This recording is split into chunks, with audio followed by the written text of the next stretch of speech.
sun is shining and we're going to worship today. I'm so excited to see everybody.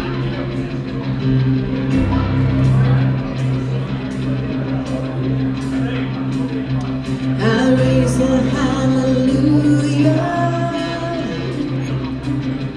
in the presence of my enemies.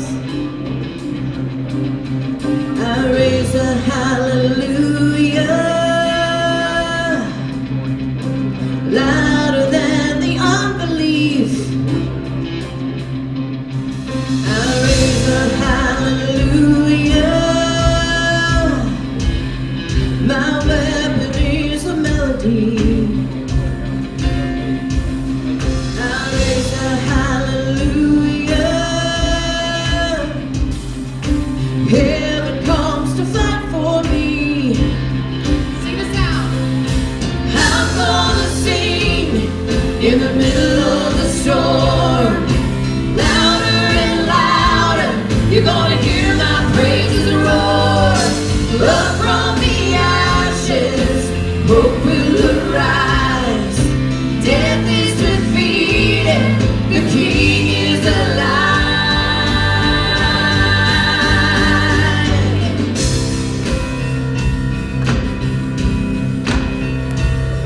I raise a hallelujah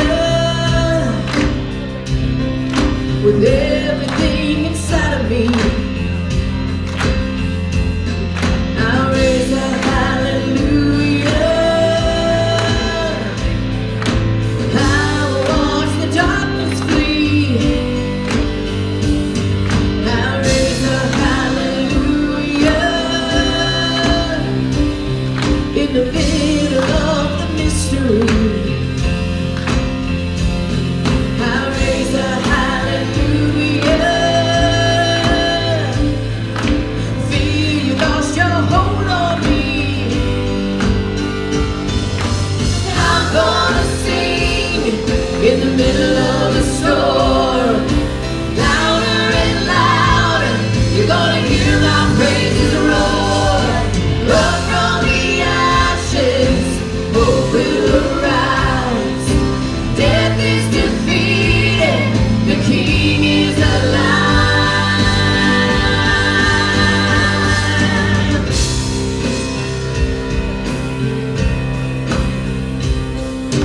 Sing a little louder, Sing a little louder. sing a little louder, Sing a little louder. sing a little louder, Sing a little louder. sing a little louder, Sing a little louder. sing a little louder, Of my enemies. sing a little louder, Louder than the unbelief. sing a little louder, Is a melody. sing a little louder, Fight for me. sing a little louder. I'm gonna sing in the middle of the storm. Louder and louder, you're gonna hear my praises roar. Up from the ashes, hope will arise. Death is defeated, the King is alive. I'm gonna sing in the middle of the storm. Louder and louder, you're gonna hear my praises roar. Up from the ashes, hope will arise. Death is defeated, the King is alive.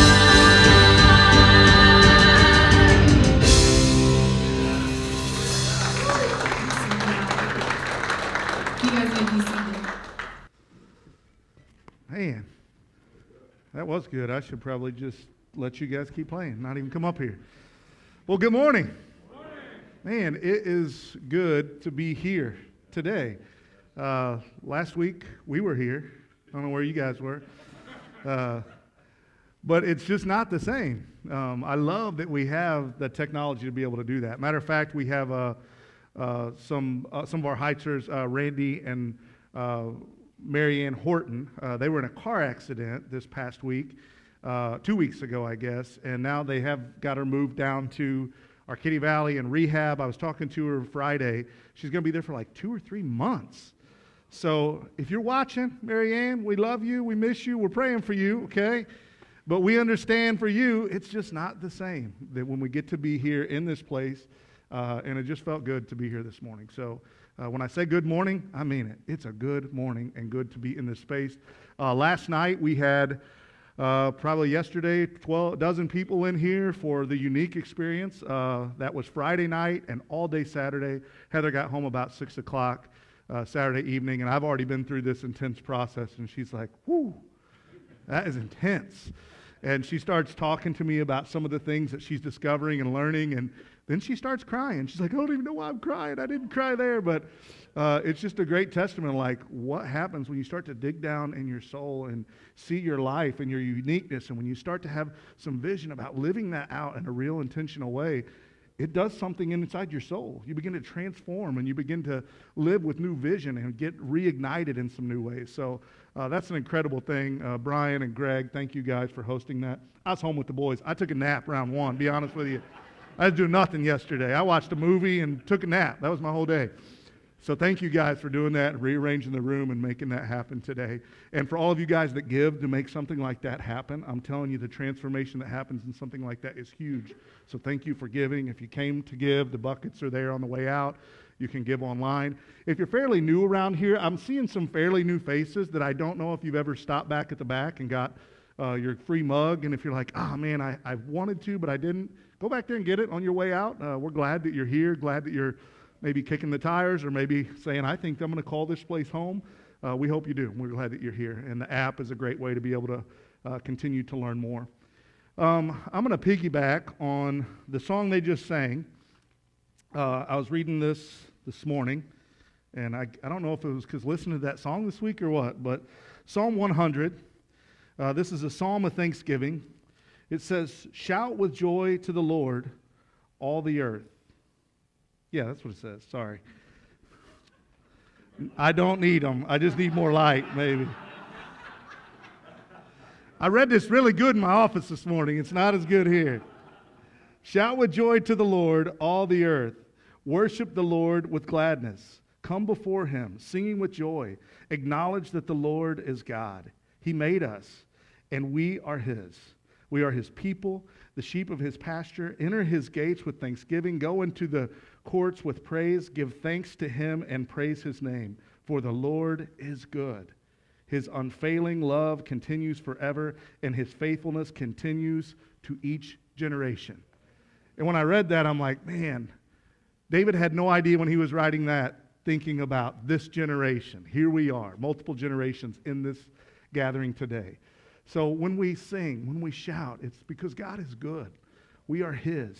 He is ours. So let's stand to our feet, turn around, welcome somebody around you, and let's worship this morning.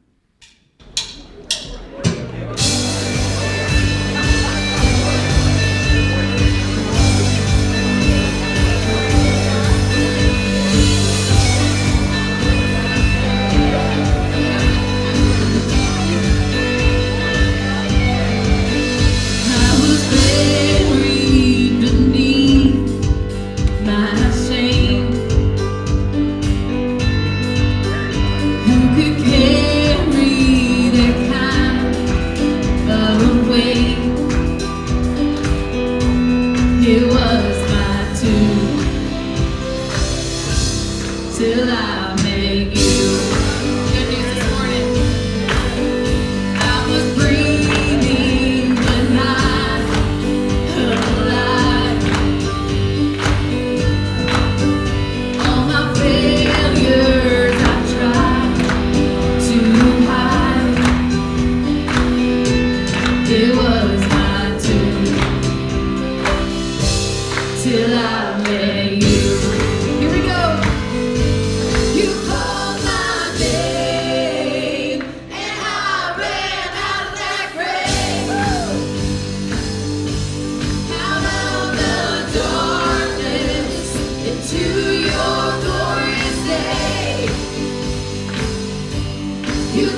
called my name, and I ran out of that grave,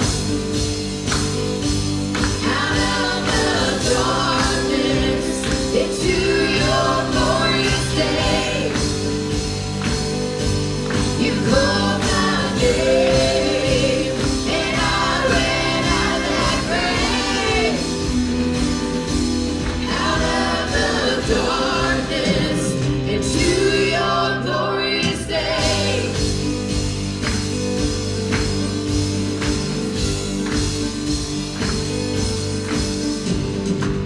I needed rescue, my sin was heavy. Chains break at the weight of your glory. I needed shelter, I was an orphan. Now you call me a citizen of heaven. When I was broken, you were my healing. And your love is the air that I'm breathing. I have a future, my eyes are open. Just when you call my name, I ran out of that grave, out of the darkness, into your glorious day.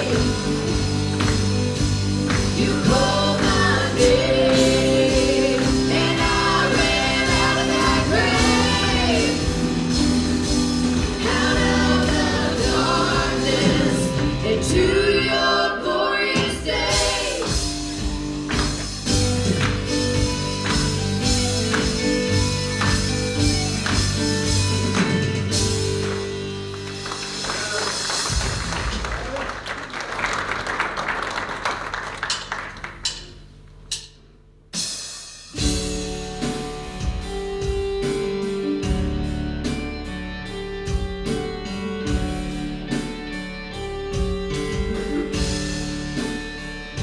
I built up my own name, but the walls wouldn't stand.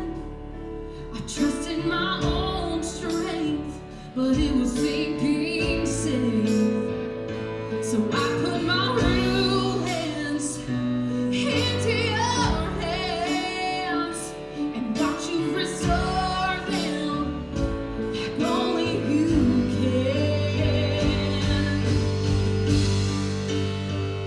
'Cause if the Lord builds a house, nobody can tear it down. If the Lord builds a house, nobody can tear it down. When it's built on His name, there's nothing gonna shake this ground. If the Lord builds a house, nobody can tear it down. Ooh,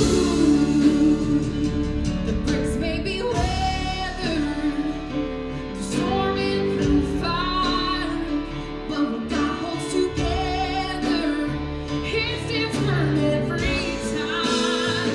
'Cause my life is anchored on His solid truth, that whatever God's building, no, it can't be moved.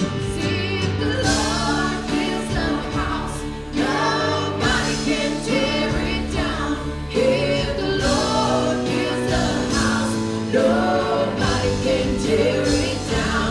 When it's built on His name, there's nothing gonna shake this ground. If the Lord builds a house, nobody can tear it down.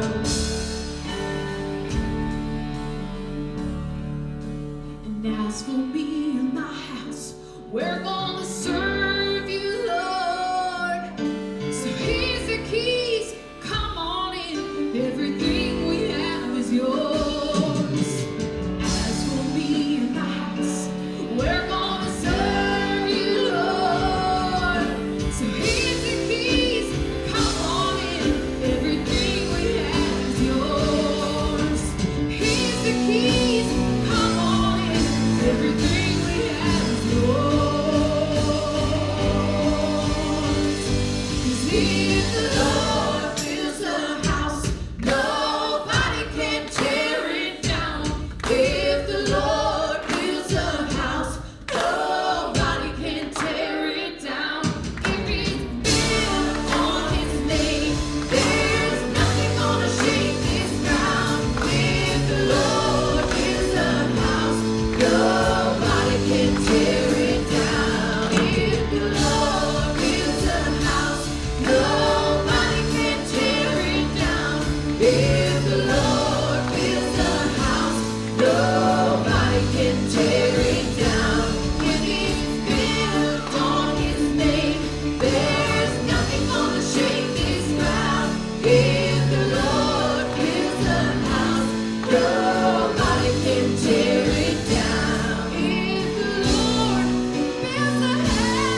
Kind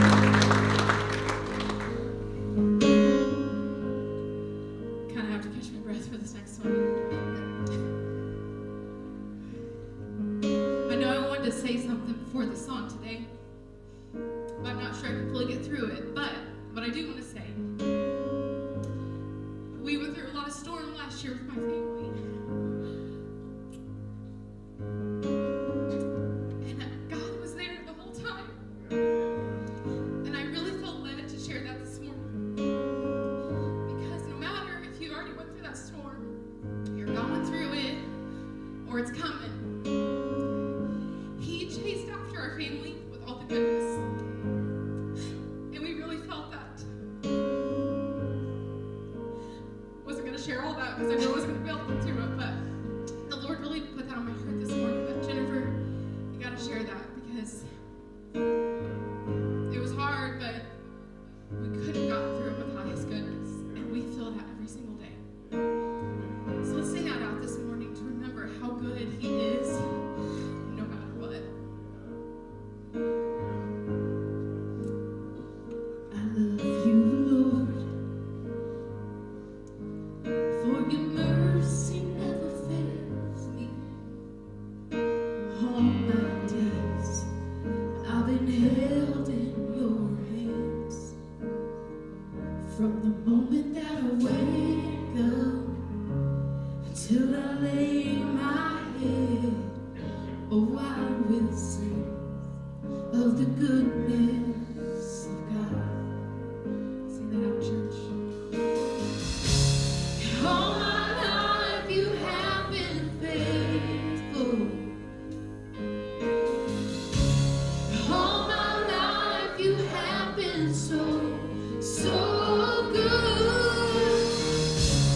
Every breath that I am able, oh, I will sing of the goodness of God.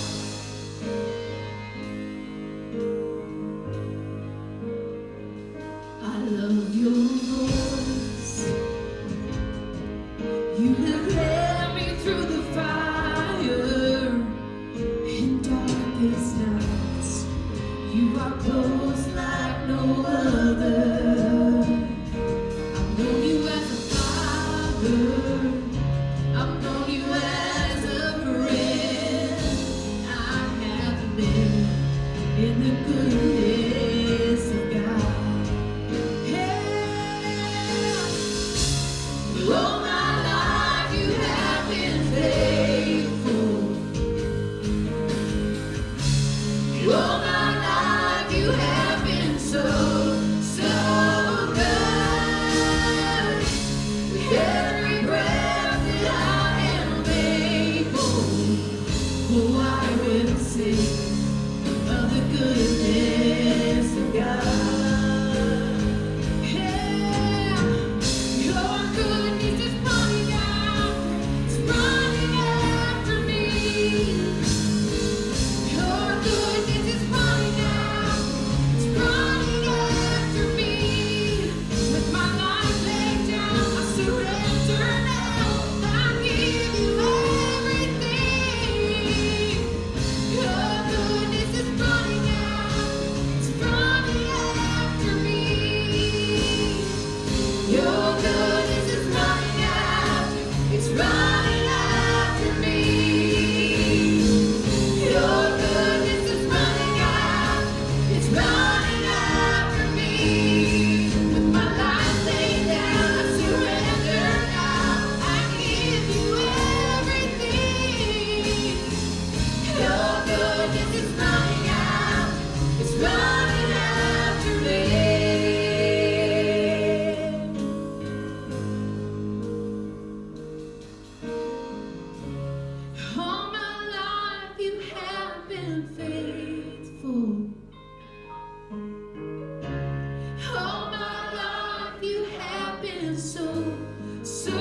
goodness. Thank you for pouring into us and running after us. We feel you and we know you're there. Thank you so much for all you do for us. In Jesus' name we pray. Amen. And be seated. Thank you, guys. Wow. Man, you guys led with such passion, conviction, humility, every good thing I can think of to describe. That's how you guys led. That was incredible this morning. Well, I remember the first real book that I ever read. I think it's considered a novel, not bragging or anything, just letting you know. That's right. It was Clifford the Big Red. No, it wasn't. It was Where the Red Fern Grows. Yeah, right? I love that book. The story of Billy Coleman and his coonhounds. You guys remember what they were named? Old Dan, Little Ann. Jimmy remembers. I didn't really like to read, so to take a little bit out of the sales that I'm putting up here, this was an assignment for school. So that is why I read it. But as I started reading that book, man, it captured my imagination, and I just loved it. I loved this story. And there's a point in the book where the grandfather is teaching Billy how to catch a raccoon so he can train his dogs. So he's trying to teach him how to catch a raccoon without a dog. Anybody remember how to do this? Bring it. We got the teacher here. How does he do it?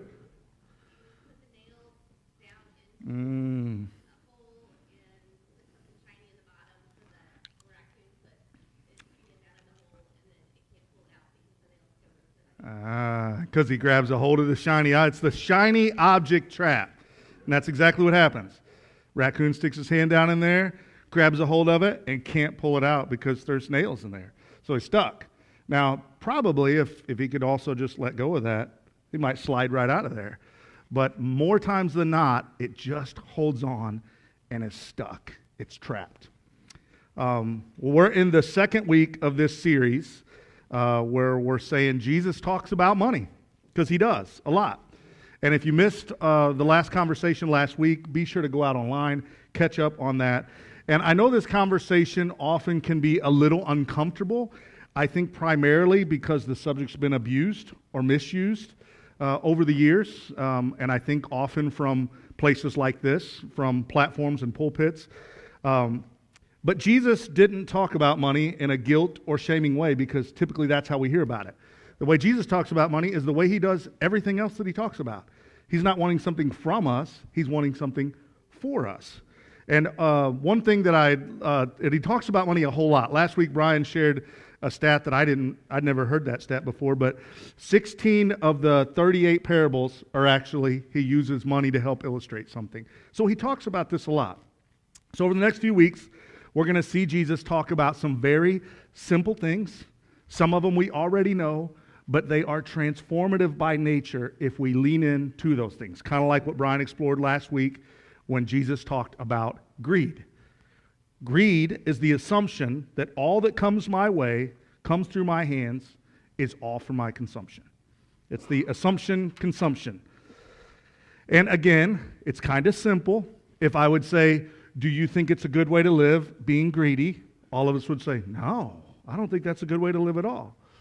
But do we live that way? We don't know. What's Jesus say then? He says, well, look at your money. Let's see how you're living your life. It's a great indicator. The good news he shared last week is money is not the meaning of life. Money can be the means to doing something meaningful with your life.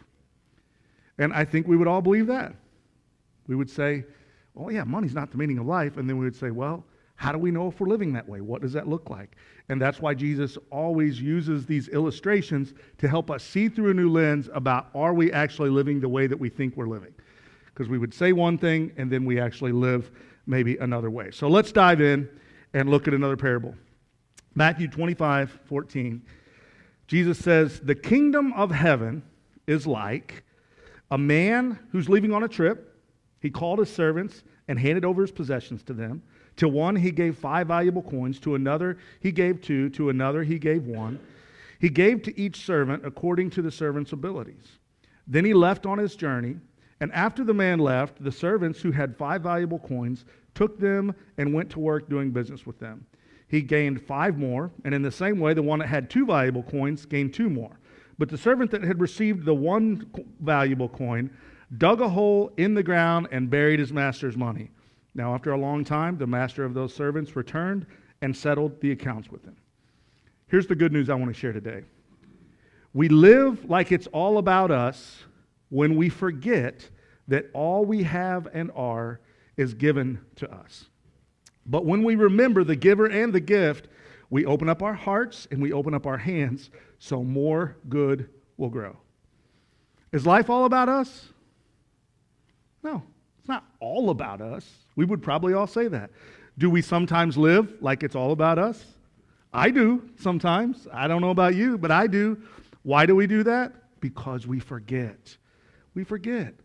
It's why coming in here on Sunday mornings is a really good thing to do. It's not the only thing that gets done in here, but we're reminded of some really good things. And today, that's what we need to be doing. We need to be reminded. Here's the first thing I want to remind you of. Everything is God's. Everything. That means everything that we have, just like that song that she sang, like, here's the keys, everything is yours. I love that line in the song. Everything we have is God's. So we're not really owners of the things that we have. Now, it's easy to think we're owners. And we use words like this all the time. You earned it. You made it. You put in the hours. Your name's on the paycheck. It's deposited in my account. It's mine. So it's easy to think that. And think back I was thinking of our kids. Like it starts early, 1 or 2 years old, and they have something that they went out and worked for and got and all that kind of stuff right now. Something given to them, and a sibling or somebody else comes to play with and they go, that's mine. And then what do we do as parents? That's right, get your hand back. That's his, boy. We playing with that. What do we do as parents? Intuitively we know. Hold up. Share. It's not just yours. Or, hey, it is yours, but I gave you that. Not just for you, but you can let them play with it. Like, we intuitively know that. But as we get older, we start to think we're owners of everything that we have. A couple of good reminders that we're not owners, that all of this stuff that we've done, have we worked hard? Yes. Maybe have you made good decisions? Absolutely. Some of these guys in this are making good decisions with the things that they're doing. But ultimately, you didn't choose to be you. You didn't choose to be born where you're born. You didn't choose your parents. You didn't choose your personality. You didn't choose any of those things. So it didn't really start with you. It's not like you said, okay, here's where I'm going to be. Thanks, Mom, for being born. Appreciate it. I got it from here. Like, you didn't just do all this on your own. It started somewhere. It started from someone. Yes, your parents, and then their parents, and back, all that. But it started with God. Everything we have is His. Another great reminder is a good way to know we're not owners. Brian hit on this a little bit last week, is we leave all of our money and our stuff behind. Like, it's only ours to have for a little while, and then eventually we die and it's gone. It's not gone, we're gone. Like, we leave it all behind.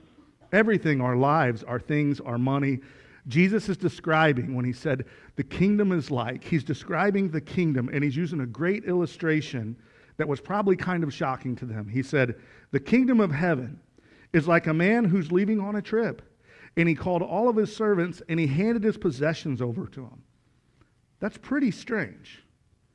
So he talks about money a lot, and I think one of the reasons he talks about it is because people start to listen up when he starts talking about it, and it's a very strange concept.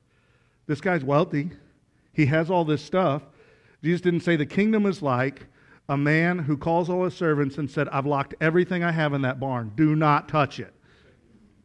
It says he handed it over to them. Now, when he's talking in parables, Jesus often, in the parable, there's a God figure, and there's always an us figure. So there's somebody that is Jesus' audience that he's talking to, and then there's somebody in the story that also symbolizes God.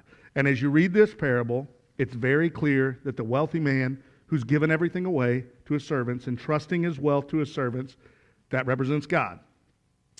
The servants, whom the wealth is entrusted, is us. It's me and you. And he doesn't just give it to them. It isn't a loan. He's letting them manage it for a while he's gone. So the servants owned 0%. For all you mathematicians out there, how much did the master own? All of it. 100. Every bit of it. All of it's his. And this is important. It's a really important point in the parable. It's probably the point of the parable. It's all his. He is the source. He is the one that's given him all of this stuff. He's the source of the reality that we live in, and he meets us in it. He's the one that created the kingdom. So he's saying the kingdom is like, he's describing something that he has created, and he's saying this is what it looks like. This is how to live in it. Jesus came and showed us how to live in that reality, which is very countercultural, still 2,000 years later, and he hands off what God started, and we get to now participate in it. It's a beautiful thing. But we live like it's all about us when we forget that all we have and are has been given to us. But when we remember the giver and the gift, we get to open our hearts and our hands, and more good will grow. So everything is his. Here's another thing to remind us. God shares everything. Everything's his. It's all his. In this story, it's all the master's, and he shares everything with his servants. He divvies it all out. To one, he gave 5 valuable coins. To another, he gave 2. To another, he gave 1. He gave each servant according to the servant's ability. Then he left on his journey. So they're not owners. It's kind of like they're managers. We're managers. That's what we do. God owns it. We help manage it. And Jesus is using money here in this principle. And I'm so glad that he did, because we forget that we're managers. We start thinking like owners. And also what we've learned is we need to compartmentalize everything. Okay, this is God's. I'm going to give him this. And then all this is mine. And compartmentalization and divvying stuff up that's good management type stuff, right? We are managers. We are responsible for how we're living this out, but we're doing it as managers, not as owners. The big difference is that when we look at the things that we have and the money that we have as owners, that's what starts to breed what Brian talked about last night, greed. Ownership starts to breed greediness. Management is a different thing. A great way to look at it is when we think we own money, money owns us. That's what happens. Just like the raccoon. We grab a hold of it. We think it's ours. We're so close to it. We just can't let it go. And it actually owns us. And the reality is we don't really own it at all. We just get to participate in this incredible kingdom that God has given us. He's handed it to us. We just manage it. We live like it's all about us.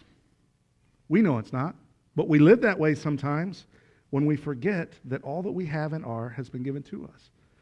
But if we can stop, and if we can remember that the giver and the gift, then we get to open our hearts and our hands and we participate, and more good will grow out of that. That's what happens. So essentially, in this parable, the master calls these guys in, he gives them the stuff, and he says, hey, while I'm gone, he didn't lock it in the barn, he said, you guys take it, while I'm gone, manage it. You guys have seen me manage this all this time. I've shown you what it looks like. Now you just go and do that. I'll be back, but you go do like I would do it. That's what he's doing. He's handing it off to them. It's the master. They were the servants. It's not like they're going, we don't know what you've ever done. It's the master. He knows. And Jesus is describing what it looks like in this kingdom. And he's saying, I'm just handing this off, letting you be a part of it. And then the master will return, which is a really big part of this. So the most important thing wasn't, there were different amounts handed out to different people, right? And it feels like that sometimes. Sometimes we can look around and think, well, we can start doing all that. The most important part of this story is not how much they had to manage. It was how did they manage what they had. That was a big thing. And this matters. What matters most is what we do with what he shares. He owns everything. He shares everything. And what matters is what we do with what he shares with us. We're managers. And managers, seems like I've always been in some type of management, it seems like, type role. As managers, we're responsible and accountable. So it says, now after a long time, the master of those servants returned and settled the accounts with them. So it matters what we do. It matters what they did with what they had. The master came back and settled the accounts. What are we doing? What are they doing with what they have? What are we doing with what we have? How are we living our lives? What are we doing with our money? Jesus was teaching this out because it caught their attention. They could understand. They're starting to see with a new lens of what the kingdom is actually like. It's kind of like he's picking at something. You ever notice that when Jesus starts to tell a parable? We read it through a little bit different lens because we weren't living in that time. But he's picking at something. It's like he's picking at what they're living and how they're living and the way that they saw the kingdom or the way that they saw it look like to be religious and to follow God. And he's just kind of picking and going, hey, this is a big issue here. The way you're actually living in the kingdom maybe isn't the way you think you're living. He's using a lens to help them evaluate, how am I doing with the kingdom? Am I helping bring it in or not? Am I multiplying what you've given me? Am I helping move things forward? So if God gives you good and you multiply it, that means you multiply more good, right? That's how that works. So that's what the first two guys did. The third guy, he did nothing. He didn't lose it. He buried it. Just buried it. Keep it safe. It's almost like he was scared of the responsibility. I don't want to lose it. I don't want to do the wrong thing. I'm just going to protect myself, because if I lose this coin and the master comes back, I'm going to be in trouble. He goes into self-protection. We know this. Who saves his life, who tries to save his life, loses it, right? Not because the God's going to punish you, but because self-protection does not breed life. Self-protection is not good. It's never good. When you try to protect yourself, you're probably harming somebody else or withholding something from somebody else. Self-protection is never a good thing. Jesus said, no greater thing is that a man lays down his life for another. It's never about self. And he is telling a story, and in these parables, there is a beginning, there is a middle, and there is an end. But the point of the story isn't to be fearful when the master comes back. And for some reason, in parables like this, in our 21st century, we in the 21st century? Is that what it is? I get confused. The 20th, 2022? We tend to read the story so often of when the master comes back, we're going to be in so much trouble. I got to keep all the rules straight. I got to be fearful. I got to make sure I don't cross the line. Rather than what the master is doing is leaving things to us and inviting us in to participate in kingdom life. Yes, the master comes back. Yes, it matters what we do with our life, but that's not the point of the story. The point of the story is he's inviting us into something, to be a part of something beautiful and good. And we're not owners. We didn't write the way it's supposed to look in the kingdom. He's the one that decided that. We just get to participate with the king. That's what we do. And it does matter what we do with what we've been given. It matters deeply. But we shouldn't be scared to death. It's kind of like what Brian said last week. We're not so worried about making sure that we end well. How about we just live well today? How about we decide to participate in what God has given us, and the end will take care of itself. I don't think those guys necessarily ran out and did all of this stuff because, boy, we're worried about all this. I think they just leaned in and participated. That's part of the story. It's the one that operated out of fear that was actually the one that was problematic. He didn't lose it. He just didn't fully participate, which means we don't get to experience the kingdom life if we don't lean in and participate with the kingdom that God is handing over to us. It's beautiful. But when we live like it's all about us, it's because we've forgotten that all the stuff that he's given us and what he's handed over to us. But when we remember the giver and the gift, we get to open our hearts and our hands so more good will grow. Fully engage. We can live small, protected, compartmentalized, controlled lives, or lean in and live like Jesus is describing to live in the kingdom. And it is a free and good way to live. This is a tough subject. All these are tough subjects. It's tough for me when I look at this stuff. In this subject today, like we live in a world where everything is at our fingertips. And I struggle with this at times. In our household, we make more money than we ever have. Of course, you probably do as you go, but we have more money than I ever thought we would have. But we also give more money and bless more people than I ever dreamed we would be able to the whole time we've been married. It blows my mind what we've been able to do with that. We also have a lot of stuff, probably too much stuff, to be honest with you. And I have to remind myself, and I remind the boys often, this is just stuff. It's just stuff. I'll go bye-bye tomorrow. Let's not hold it too tightly. Let's use it for good things in our family. Let's make memories with the stuff that we have. Let's loan it out. Let's use it to help other people. It's just stuff. This past week, we had a snowstorm. And I don't get up first thing in the morning and do this, but at some point in time throughout the course of the day, I start blading driveways. We have a tractor. It's got a front end loader and a box blade, and I blade our driveway and our road and about 10 other driveways in our community and 2 other roads in our community.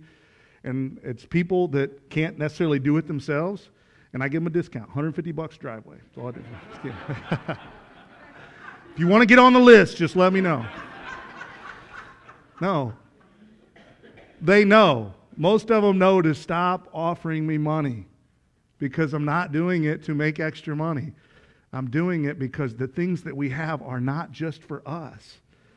They're to help other people. I bless my neighbor. These 10 practices, I believe these. I better be living these out, not because they're check boxes, but because I'm living as Jesus. And one way I do that, I live as Jesus on a little red tractor, driving around. My neighbor, he used these specific words. You're the neighbor of the century. That's what he told me. As an Enneagram 3 and a words of affirmation, I just putted on my little tractor and I bladed the next road. I tell you that not so you go, man, that Jeremiah is awesome. I'm going to move to his neighborhood so I don't have to blade my driveway. I say that to say that's an indicator for me when I begin to see that. Another indicator is we have a budget that we map out every year, and we monitor it monthly, and we go over it a lot. Sometimes we go under, but we're monitoring that. We're deciding what are we doing with our money, making decisions about that. The first thing we do is we always make sure that we're giving away. That's what we do. We carve out a percentage to give away to organizations that we think are doing good things. And we give first right here to this place. And we think it's doing good work. And then we look for other organizations that we give back and that we try to help. And then we also look for opportunities to bless other people financially in some way. And we're open to the Spirit and its prompting. And we do what He might lead us to do in that way. Do we still have debt that we need to pay off? Yes. Do we have stupid debt that we've made bad decisions? Yes, we have that too. Do we have goals and do we want to plan for the future? Yes, we have those things too. We hope the future will come. But what we're not doing is sticking our hand in a thing and holding on to a shiny object and being trapped like a raccoon and letting money own us. So we don't get it right all the time. Do we struggle? Yes, we do. We still struggle with that stuff. The point is we're reminding ourselves that we are managers, not owners, of the things that we have and the money that we have. We have to keep perspective. Because if we forget, then we live like it's all about us. And then we're trapped in this other culture rather than the kingdom culture. And we're not getting to be a part of the good things that God is doing through the things that He's given us and allowed us to be managers of. The money is just a metric. That's what Jesus is doing here. He's saying, this is the metric that I'm using to say, how are you living out the kingdom life? We got to have some indicator. He's not putting it to rules. Are you doing this? He's just saying, this is all. Fine. How are you doing with the stuff that you've been given? What does that look like? So, how are you doing with that? It's a great question to ask. First, do you feel responsible and accountable? Because a lot of times, if you're the owner, you don't necessarily feel responsible and accountable. When you're the manager, you're responsible and accountable to the owner. If you had to give some sort of account, could you? Do you know where your money's going? Do you know what you're doing with it? Could you say, hey, this is what I'm doing with the things that you're giving me? Or are you like a raccoon holding on and stuck? So here's a do this week. Being Jesus is using this money illustration as a lens, I'm going to encourage you to actually use that lens for the kingdom and say, what does that look like? This week, I would encourage you to take a look at your money. I just say, like, go back the last 60 days, look through this lens, and say, where did it go? Do I know where it went? What did I do? How did I do that? Intention determines outcome, right? So you can go back 60 days, and then that will help you step into today or tomorrow, whenever you do that, and then it'll help you then begin to see forward to say, what does that look like for me moving forward? How do I live as a manager, not an owner? We live like it's all about us when we forget that all we have and are has been given to us. But when we remember the giver and the gift, we get to open our hearts. It starts here. What do I want? Jesus is saying, what do you want? Do you want to follow me? Do you want to be a part of what I'm up to? We open our hearts so that will flow through and open our hands of generosity to live in the way that more good will grow. That's how it works. So as you evaluate that, if you do that this week and you're evaluating it, you're going, I am actually living that way.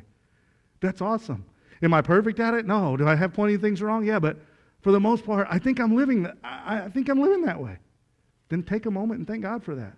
Thank you, Lord. Thank you that I'm able to see that and help me continue to see with that lens. And every time that I'm able to give back in some way, or that I'm able to share something that I have, or whatever it is that I do with the things that I have and the money that I have, help me rejoice in that. And let that be a joyful thing that happens to me. If you look at that and you're like, I'm just not living that way. That's good. You see something, notice, you name it, and then what do I want to do? Do I want to surrender to the way that Jesus casts a vision to live my life, or do I not? And if you do want to surrender, then you go back and you rewrite some things. Maybe it's you rewrite a budget. Maybe you decide what you're going to do with the things that you have. You make an intentional decision.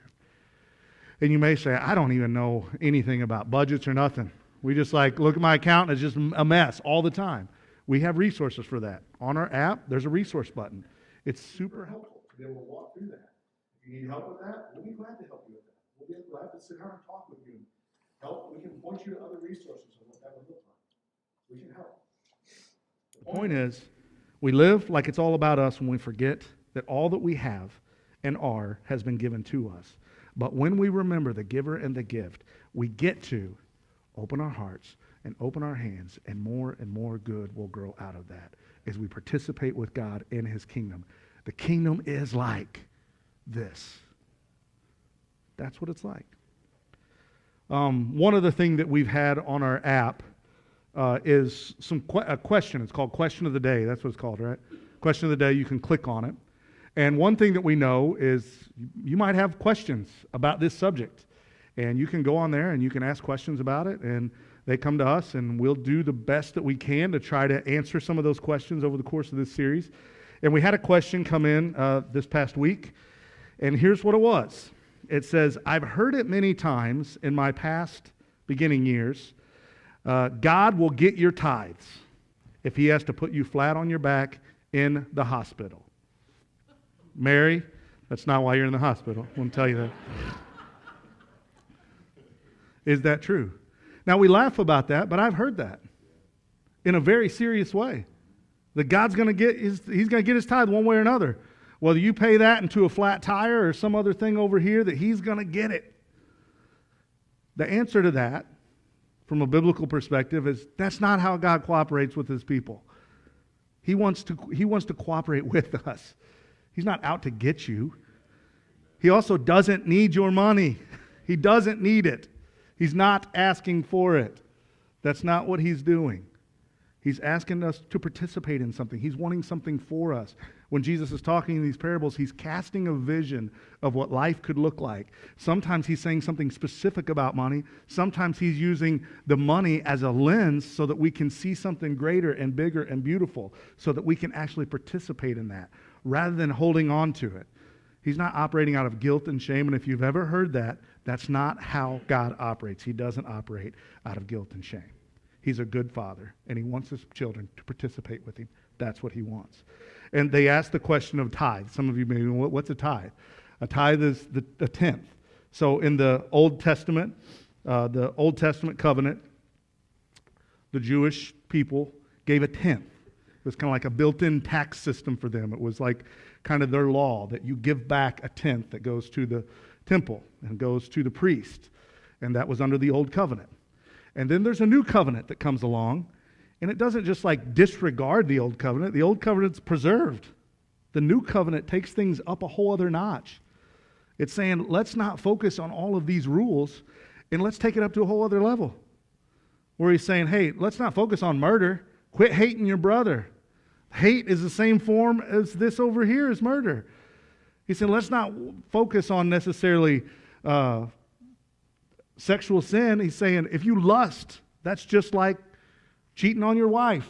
Like, he takes everything up to a whole new level. He's taken the money conversation to a whole new level. What we see in the New Testament is he wants cheerful givers out of generosity, something good in our heart. But it doesn't start with, this is what I have to do, so I got to do it. It starts with seeing a vision of what it looks like to live in the kingdom and a desire to move toward that, and something shifts and changes. For us, we've always held to a 10% thing. That's our starting place, because it's a starting place for us. So we're not doing that because that's what the law teaches. We're doing that because we got to get intentional with something, and we've got to draw a line somewhere, and we have to say, this is what I'm going to do to live intentionally in the kingdom. And then we start here, and then we let that unfold out into other places. That's what we do. So God's not going to put you flat on your back this week. So what I hope you do is you look through a different lens, and you can see this in a different way. Because the things that we know life's not all about us, but we will live that way if we forget that all we have in our are is given to us. And if we will remember the giver and the gift, then we can open our hearts, we can open our hands, and we can have more and more good flow through it into this world, making a difference, living in the kingdom with all that we are and all that we have, right? Yeah, okay. Well, let's do this before we go. Why don't you stand to your feet? Reagan and Ursula are going to be up here at the front. If you need prayer before you go, stop and talk to them. They'll be glad to pray with you. And I want us to say these 3 big points together before we go.